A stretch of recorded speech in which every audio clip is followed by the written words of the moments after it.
Good morning, good afternoon, good evening. Welcome to Mindfulness Monday. It didn't quite work out last Monday. I was at Kripalu trying to do a Facebook Live mindfulness and I lost connection. So sorry about that. I'm back. Hi, everybody. Thank you for being here. I just finished my practice. Last week when I was teaching at Kripalu, I had an opportunity to do a practice for myself, which is really hard when you teach yoga, to take time for yourself. But I realized it's so important.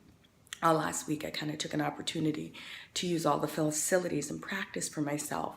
And I took an intermediate class at Kripalu and I was scared because I consider myself a beginner or basic yogi. I in no way think I can do an intermediate or advanced class, but I took the intermediate class because it was at a time frame that worked for me. I'm an early practicer. I like to practice at 5:30, 6 o'clock in the morning. So I took it and I thought, you know what? I'll bring my props. I know how to create my variations. I know how my body works. And I was pleasantly surprised that an intermediate practice at Kripalu was super accessible to a lot of people. So it's kind of inspired me to get back on my mat. As most of you know, I've been working through an illness called Graves' disease, which has kind of sidelined me from my physical practice for the most part for the past year. So I've really been working on my philosophy and my meditation for the past year. So it feels good to just get back into my body. But I wanted to say, I've reframed the way I think about activities. So quite recently I've been going out for a walk. Ever since I got my diagnosis, I've been really working on taking really good care of myself and not neglecting myself, as I've kind of done in the past because I'm very busy. I have my own business, I'm a mom, I've got a lot going on. So I've gotten back to taking care of me.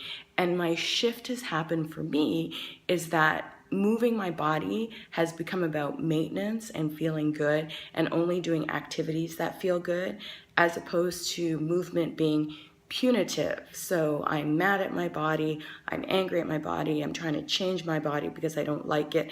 It's completely shifted. It's shifted to, I'm doing this because it feels good, and I'm doing this because at the end of the day, I feel so much better and I sleep so much better and I feel clear in my thinking, and I get to work out some of my frustration and I guess kind of, a little bit of feeling hopelessness this past couple of weeks, which is subsiding when I see what's going on in the world, the way everybody's standing up. And I kind of feel like it's going to be our second round of the civil rights movement, that people are going to stand up and stand up for each other and remember that this is humanity and we're all in this together.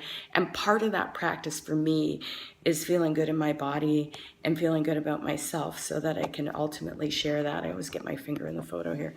So I can ultimately share that with you and with the people in my life that I love. So here's what I was thinking. I'd like to share my gratitude asana practice with you. Like I said, I'm an early morning asana person. So if you want to do a Facebook Live class with me this week, like Tuesday and Thursday, 6 a.m. to 6:30, we'll do a little bit of asana. We'll do a little bit of meditation.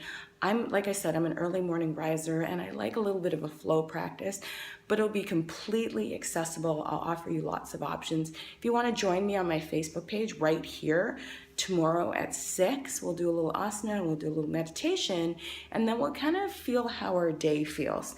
When we kind of get in the right headspace, how we're able to deal more effectively with stress and everything that's going on in my life, or our lives, I should say. So having said that, know that these are critical times of change, but change is good. And let's reframe the way that we practice and the way that we move our bodies away from being punitive to being an act of self-care and possibly self-love. Okay, that's all I have for Monday, so I'll see you on your mat. If you're interested, see me at 6 a.m. tomorrow, Eastern Standard Time. Sorry for my friends on the West Coast. It'll be on my page, so you'll be able to do it whenever you feel like it. But if you're up tomorrow with me, I'd love to share a practice. Okay, I'll talk to you soon. Namaste.